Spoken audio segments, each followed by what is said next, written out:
Hello and welcome to the band. You're about to start on a great journey where you'll learn a new instrument. The next few videos will show you how to make your first sounds, how to play some notes, how to put together your instrument, how to take care of it, and how to be part of the band. So, grab your instrument and all your supplies, and let's get started. Okay, so this is the trumpet case.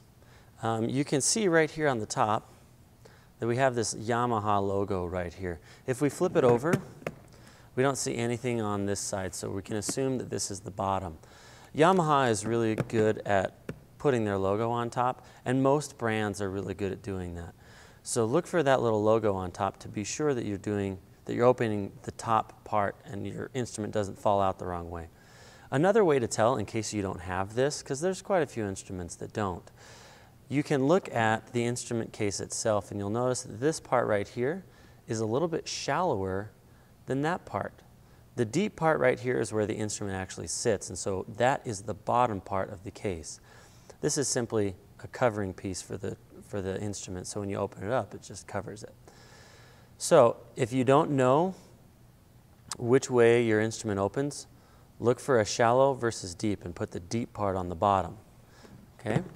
So now that we're ready to open it, be sure that you put your instrument on a nice flat surface. Putting it on your lap or on a music stand can be dangerous because you could accidentally drop your instrument and then you would dent it and it might not work. And when your instrument doesn't work, it's just not very fun to play. So pick a flat surface like a table or the floor so that you know that it's not going to fall and get damaged. Okay, so ready to open the case. These latches, these ones flip down. That's another way you can tell. A lot of times if they have this type of latch, the latch will flip down and away from the top of the instrument, so that way you know that it's up. Okay, now the trumpet is very basic.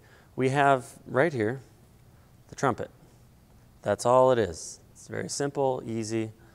That is the instrument right there. And then right here we have the mouthpiece. There's only two pieces to put together when you get your instrument out. When you do that, be sure that you handle it carefully. Just grabbing the bell and pulling it out or grabbing the lead pipe and pulling it out, probably not a good idea because they're weak areas on the instrument.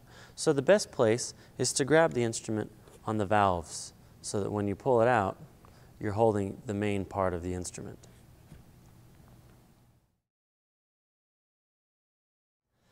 All right, now that you know how to get the trumpet out of its case, you're ready to get going with making some sound. We're going to start with the mouthpiece first because this is really the instrument right here. If we can get sound on this, then the part of the trumpet that we normally see that has the buttons on it, that's really just an amplifier. So if you can get the sound on the mouthpiece, it's easy to get the sound on the rest of the trumpet. So we're going to start off with this.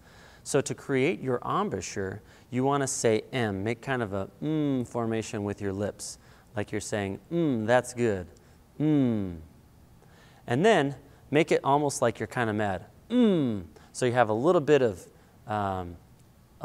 firm pressure coming from your lips, Now we don't want tension. We don't want to do it too hard because that tenses up our whole body, and when we have tension, it will never sound very good. So we want just a nice firm like you're really, really excited about something really good.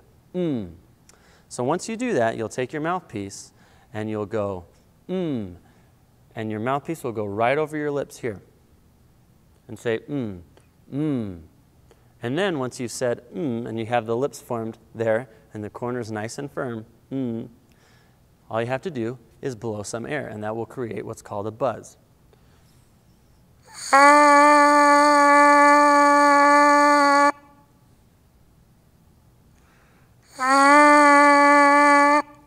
Now you can do this without a mouthpiece as well.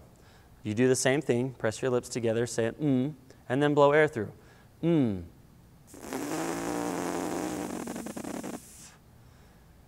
But if you can't do that and make your lips vibrate, don't worry because this helps you a lot. And that's how you make a sound on your mouthpiece. Now that you've learned how to do that, we're ready to put it together. So with my trumpet, When you put the mouthpiece in to the lead pipe, this is the lead pipe right here, all you need to do is gently put it in and give it a slight twist. That will kind of help seat it so that it doesn't fall out when you tip your trumpet that way. Now, to hold the instrument, take your right thumb, place it right here between these two first valves, the first and second valve. And then your 3 fingers will go on top of the white pearly buttons right here. And then this little hook right here looks like a great place to hook your pinky in, but it's actually a pinky rest. So you just rest your pinky right on top of that. Then your left hand, you'll grab the valves with these 2 fingers. Your middle finger will go right through this ring right here. And then your other fingers will wrap around like that.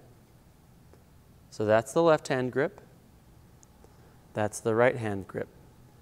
As we zoom in on Luis playing some exercises, you'll be able to see better how to hold the instrument. Now that you have the instrument assembled and you're ready to play, all you got to do is make the M, put it against the mouthpiece, and blow.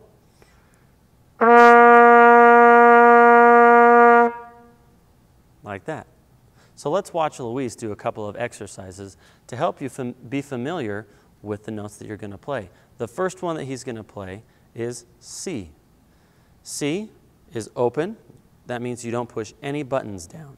It's just the instrument is completely open the way that it sits in your case.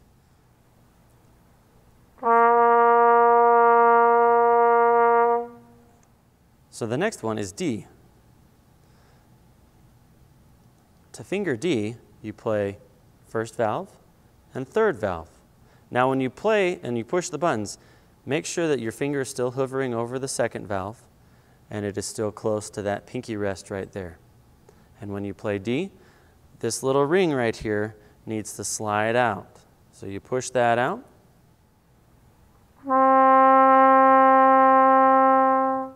The next fingering is very simple. Keep the first button down, lift up the third and push down the second. This note is E. So the first and second valve push down is E.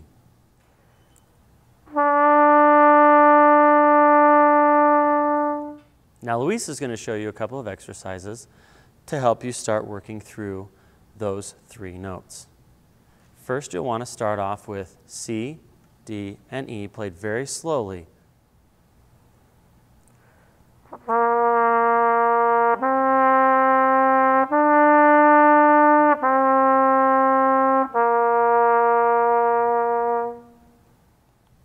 Now we'll kind of speed up and we'll go a little bit faster. As you play this, you might hear some separation in the notes. That's because Luis is saying T, T, T in between each note as he switches each note. T, T, T.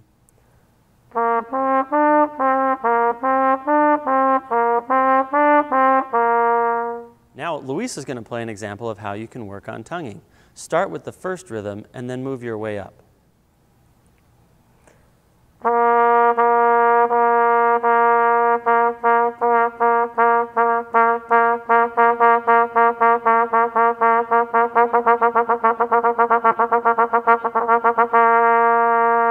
Now that you have that down, it's a matter of just going back and forth, up and down, moving up and down the horn with those 3 notes.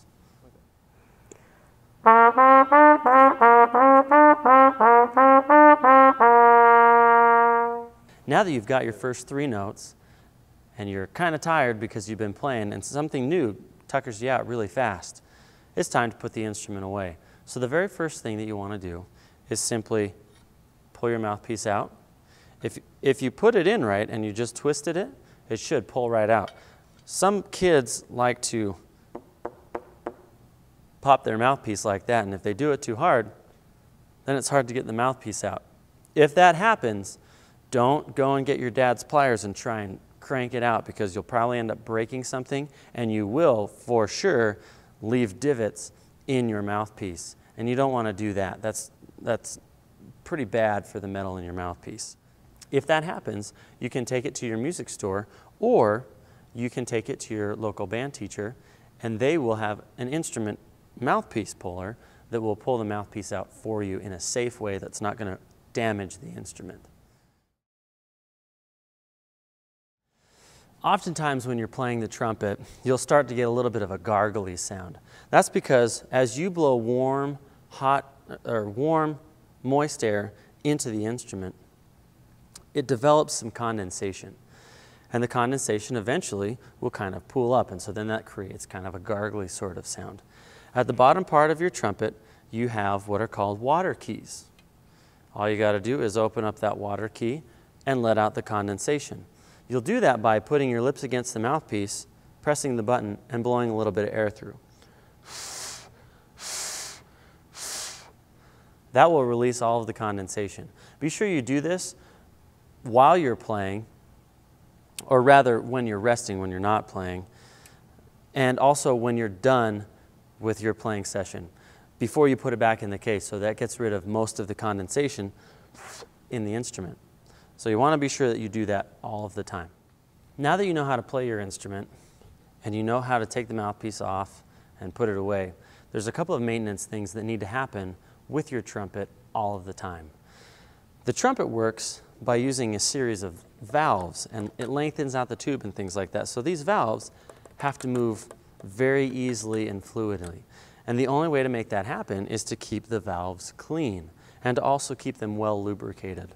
So every so often, I would say you need to do this probably once every 2 to maybe 3 days, or on an as-needed basis. If your instrument doesn't work, like if the valves are feeling like they're kind of sticky, then it's time to do this. So you'll take your valve out. You got to be careful to remember which valve goes in which valve casing. And your instrument will be numbered. The valve casings will be numbered as well as the valves. This one says number 1 right here on the side. You can't really see it because it's really, really tiny, but it's engraven right there on the valve. And then there's a couple of white guides that help you figure out where the trumpet, where the valve goes in the trumpet. So this is valve oil that is just purchased from any local music store, and you don't have to use a lot of it.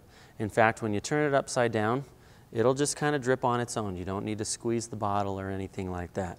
So you'll just take your valve and you'll just kind of gently run it along your valve. Put a little bit on all sides, just a little bit, doesn't take a lot. And you'll put it back into the correct valve. Now those white guides help keep it in the right place. So what I like to do is I put it where I think it's close, and then when it is close to where it's supposed to be, I kind of twist, and you'll hear a little tiny, tiny click, and then it won't move anymore. So then it's okay to go ahead and tighten that back down on the valve casing. Once that's tightened back on there, you kind of work it in, and then it's really super smooth action. And you want that to happen with all of your valves. Now, be sure that you don't twist your keys off, because it's really easy to twist these keys off, and then pretty soon you lose them. And that is no fun, because then you have to get replacements, and it's just better if we keep everything nice and firmly tight. Okay? Just finger tight. You don't need to crank it down or anything like that. So once that's worked in, then your instrument's all ready to go, and it's all lubed up, ready for the next time that you're going to play.